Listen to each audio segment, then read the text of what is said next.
Ruth, it falls for me to introduce our next speaker, Chris Saltmarsh, who's the co-founder of Labour for Green New Deal. He's got his first book coming out on Monday, Burnt, Fighting for Climate Justice. He's a socialist. And obviously, the fight in respect of climate justice is key to our LabourLeft4Socialism manifesto. So, Chris, thank you very much for joining us, and the floor is yours, comrade. Thanks very much, Howard. And yeah, thanks very much to everyone. I'm really glad to have been invited to speak here today. I'm going to talk a bit about why a Green New Deal and a socialist vision of climate justice is so crucial and needs to be a headline demand for the left and the Labour left in the coming months and years. I just wanted to start by addressing the developments of the last few days. I'm sure a lot of people will have seen that in regards to Labour for Green New Deal's organising, Labour's Conference Arrangements Committee, kind of directed by the Labour bureaucracy, has attempted to block Labour for Green New Deal's motion to conference, which has been submitted by 21 CLPs, blocking that from being debated and voted on.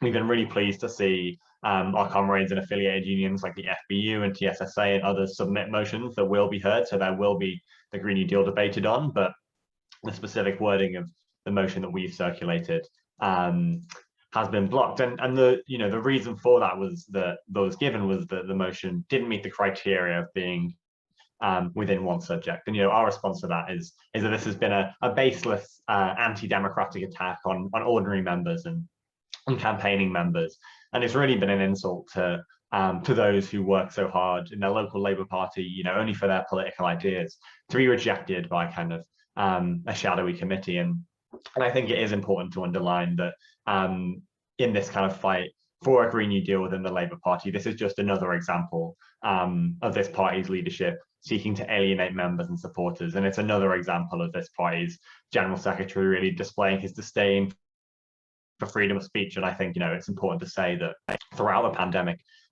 throughout Keir Starmer's leadership of the party, there has been a disregard for the rights of members and our right to speech and to express our views. And I think that's something that needs to be defended from all campaigning organizations. I think as well, to come on to the content of the climate crisis, I think that decision, which we're appealing, I should say, that decision to block our motion is also an insult to really the principle and the vision that Labour for a Green New Deal puts forward within the Labour Party. And that's one that the climate crisis is not a kind of single issue, but it's one, the Green New Deal is a programme that recognises the totality of the crisis and its nature cutting across every sector of the economy.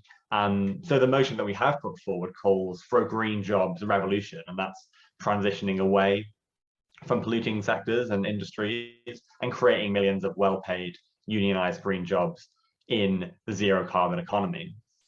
So people might ask, what has something like universal free broadband got to do with climate change? Well, aside from the fact that I think the last year and a half has certainly shown how we would have all benefited from that policy, I do think it's important to underline that the installation of broadband to those who currently don't have it would create many zero carbon jobs. It would cut down on the need for commuting if there was more working from home, and it would connect more people who live in rural areas to the economy to give them the chance to contribute to the economic mobilization of the Green New Deal.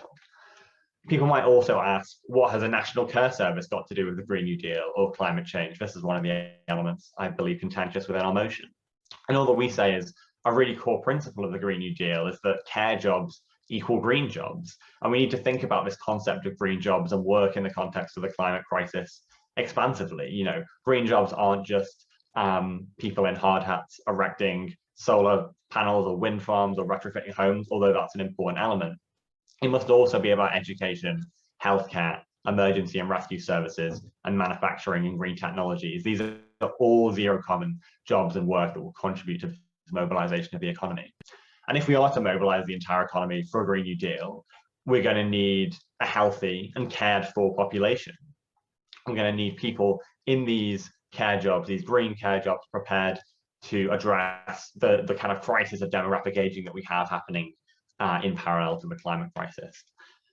And people might also ask, what has repealing anti-trade union laws got to do with the Green New Deal? That's another important element of the motion we've put forward. And all we'll say is the energy transition that we're we're looking at that will have to happen very quickly presents a risk. It presents a threat to workers, especially those workers working in polluting industries that we're going to need to transition away from. And that's why the principle of a just transition is so important, that trade unions and workers get to lead the Green New Deal.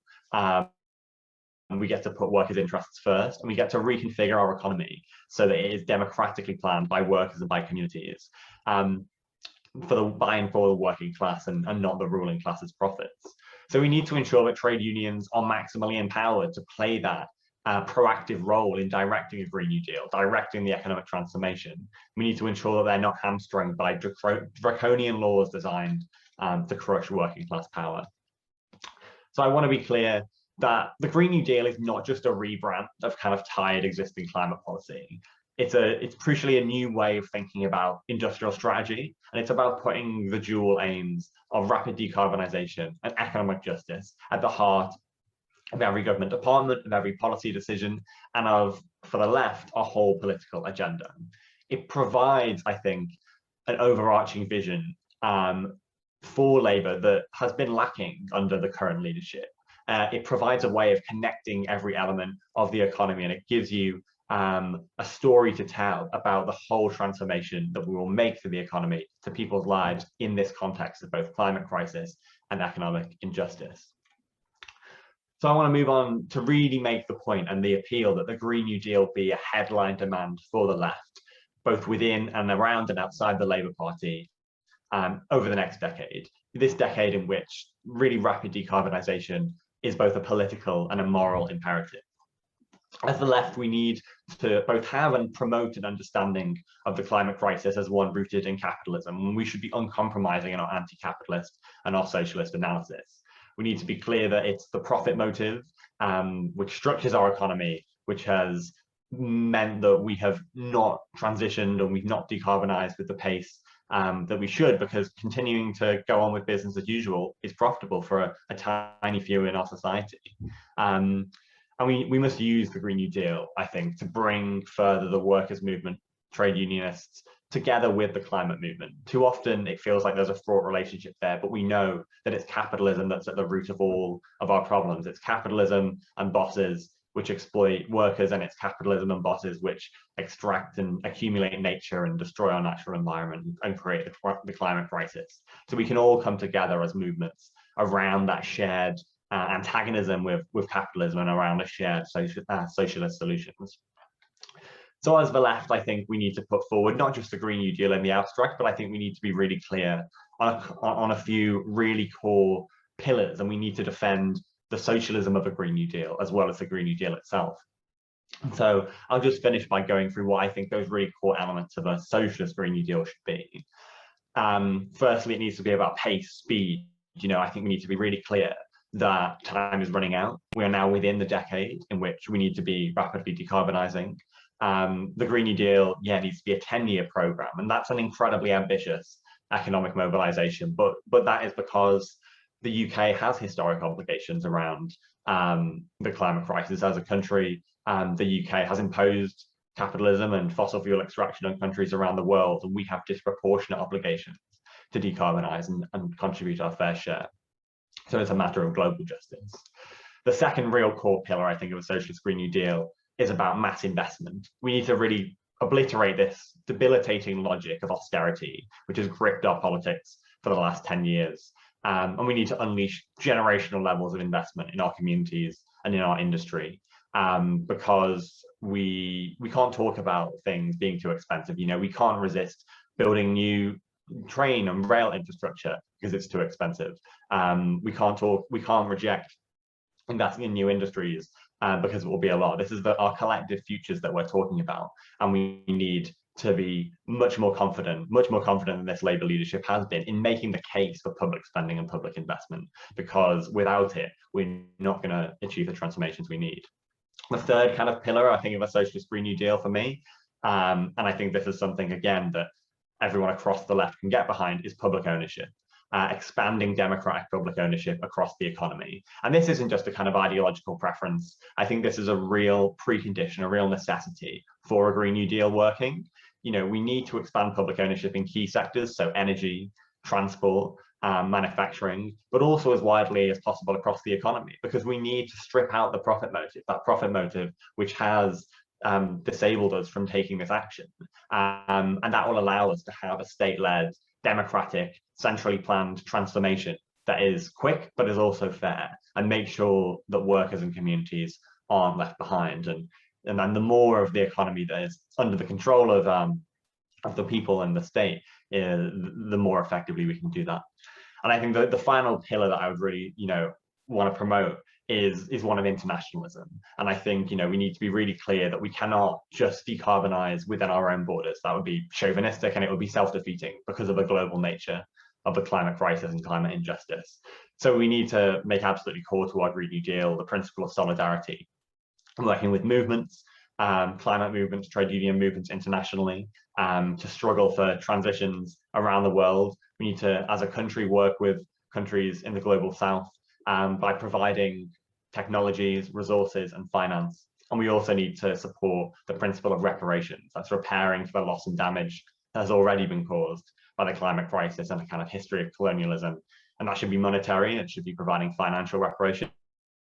It should also be structural. It should be about rebalancing the power dynamics of the international political economy that we operate within. It should be about changing the rules of the game and reforming international institutions that for too long have given too much power to wealthy Western capitalist nations at the expense of others. So that's my pitch for the Green New Deal being a headline demand for the left in these coming years. And I'm really glad to speak here today because I think it's an incredibly important initiative, and I'm really excited for Labour for a Green New Deal to play that part in that broad Labour left movement. So yeah, thanks again for having me. I'm looking forward to answering any questions. Chris, that was superb. I know Ruth will have some questions in respect of it, but if I could just say that was, from a trade unionist point of view, that was absolutely superb. The way you wove in the industrial demands, as well as obviously the demand to save our climate, our planet, and the urgency of it. And I certainly, from speaking from my own experience, can reference the frustration of workers whenever they hear about a just transition and it doesn't actually mean anything, whereas you have begun to put the meat and the bones in respect of what a just transition would actually look like, and the importance of sectors relating to each other, the importance for aviation to relate into the research and development of civil aerospace in order to have electric airlines, the importance of now moving our refineries towards hydrogen in order that we could save jobs at the same time as saving the planet. So thank you, Chris. And it's a reference as to why climate is such a pillar of our Labour Left for Socialism manifesto. Ruth, I know you have some questions for Chris. I just wanted to come in with my little bit and to thank Chris for what I thought was a really instructive contribution. Thanks very much, Howard, and thank you so much, Chris. We've had lots of comments. We also had lots of comments through Matt Nakua as well. And clearly what's being said is really resonating with people. And you've set out a very inspiring vision. There are several questions. I wanted to pick up on the point about the motion and what's coming up at Labour Party conference next week. And that point of interconnectedness. And I know, for example, the Women's Budget Group has done quite a lot of work looking at what it would mean if we invested in our social infrastructure as well as the physical infrastructure, and that we could see disproportionately some of those jobs in support and social care are done by Black and ethnic minority workers and by women, and relate to support given to disabled people. And a real investment there would not only create good quality green jobs, but massively improve people's quality of life. And I also think the experience for some of us who are older of the 80s and the deindustrialization of huge areas has meant that there's a lack of trust amongst a number of workers that new jobs will be there for the people who've lost the old jobs, and we absolutely need to centre that involvement of workers themselves in that transition and look at the massive skills and expertise that workers have in their own industry. And the other thing I think you mentioned was about the demographics. And I think, again, this is a huge issue for everybody. And I think it's interesting that although it's sometimes pitched as a kind of, this is an issue for young people, older people don't care, that actually the polling suggests that all generations care massively about what's happening and want to see action taken. And as you've said, there is a lot of popular support for policies around public services, nationalisation, a planned economy that can address the many crises. So thank you so much. I've got a couple of specific questions that have come through. So the first one is, does the left give sufficient priority to saving the planet? And how can we build on the draft manifesto statement that's been come up with to make sure that we do? Absolutely. I mean, I guess what I would say is that I think for some time, maybe on the left, we didn't put enough priority on the questions of environmental justice and climate justice. I think we're currently in the middle of a journey as a kind of broad left to make that more of a priority. And that's why I think it's really encouraging that the climate has been really central to the manifesto we've spoken about today. The Green New Deal was really central to the manifesto that Labour published in 2019 ahead of a general election. And I think that was, thanks to Labour for a Green New Deal's organising, the organising of lots of other groups in and around the party. But I think there's always work to do. And I think that, the pitch that I've outlined today is of a left approach to the climate crisis, which isn't just of treating it as one single policy area, but of really understanding it as the defining, structuring issue and the real defining lens that we look at politics through, certainly over the next few decades. And I think this is the thing about a Green New Deal. If you're being uncharitable, maybe it does look like a shopping list of all the demands you want and put under one banner. But I think for us, it's really crucial that we understand how we need this program to tie all of these areas together. And we need, Keir Starmer himself said that he wanted to hardwire the Green New Deal into everything that we do. And, that principle, if it's stuck to, is right. Because this is a crisis which touches every area of the economy and every worker in the economy as well. And I think the point you made before about the potential of investment in certain sectors for women and for Black workers, I think is really correct. And we can't have a green jobs revolution just for white men. We need a green jobs revolution for everyone to collectively uplift all of us. And so I think this agenda it makes sense for the left, and I think it's really necessary that it becomes one of our headline demands over the next 10 years, because as you say, the crisis will become increasingly concerning for people, and these policies are already popular, and I think they will only become more popular. Thank you very much, Chris. I've got too many questions coming in, but I've got more than we've got time for. But what this suggests is that there is a lot of interest, and hopefully we can find in future events an opportunity to develop this more. So I'm just going to cheekily try and put two questions together for the final questions to you. So one is about what you see. So a groundbreaking motion went through at Labour Party conference in 2019, as you've referenced. How can that be developed? And is there anything in particular message that you've got for delegates to conference? And the other is, can you tell us a bit about what Labour for a Green New Deal is doing to mobilise people for COP26, where we know that throughout Britain there'll be different demonstrations and actions being taken. So yeah, if you can answer both of those, that'd be brilliant. Thank you. I'll definitely answer both of those. On the first one, how are we developing from the 2019 motion and manifesto? I mean, I think the motion that we've put forward to Labour conference this year is very much a development of the work that was done in 2019. This motion, this idea of a green jobs revolution, that's been put forward in the context of the pandemic, unemployment crisis, and an entrenched Tory government and a new Labour leadership. So it's about, I think, being perhaps targeted in what is our focus. And I think over the coming months and years, job security will be a real concern for so many people in our society. And I think telling the story of the promises of a Green New Deal in response to that can be really compelling. And I think too often this current Labour leadership has spoken about some of these issues in silos, but I think a more compelling politics is tying it all together and yeah, talking about the challenges of unemployment, but about Green New Deal as a potential solution to that. And what message would I give to delegates at Labour conference in just over a week's time, or a week's time actually? Yeah, what I would say is I think this is in 2019 was actually a real moment of unity between the climate movement and trade unionists, and we saw, I think, all affiliated trade unions vote for a Green New Deal motion of some kind.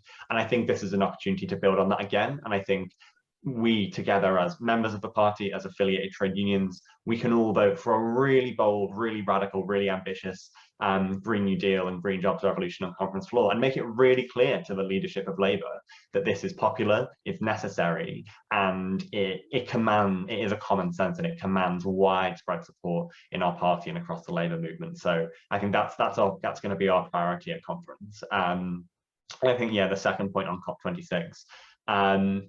Yeah, so Labour for a Green New Deal is also a network. So we have a group in Glasgow, and they're very much leading on our operations around COP26. They're doing a series of political education events. We'll be responding to policy that is produced either by the government or the Labour Party in the run-up to COP.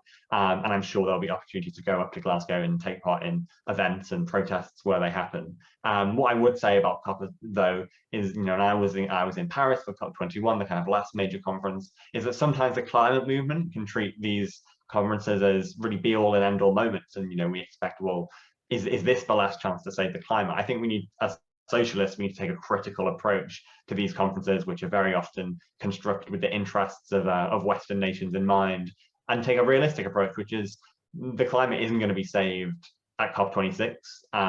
There may be some marginal progress, but we need to use it as a moment from which to mobilize more. We can't sink all of our energy into COP26, but we need to use it as a platform and a jumping off point to build these new coalitions. So we need to cement these coalitions of climate activists and trade unionists and socialists on the left.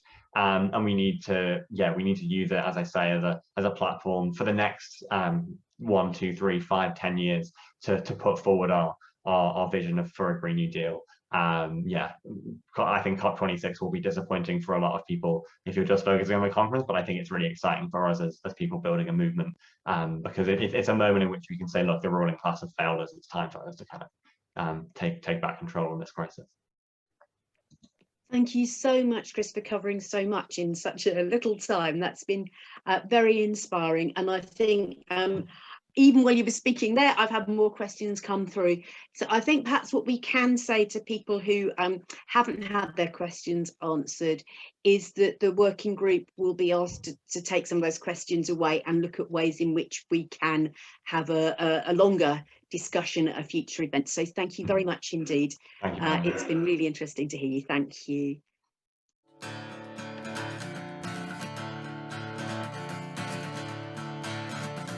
Get organized.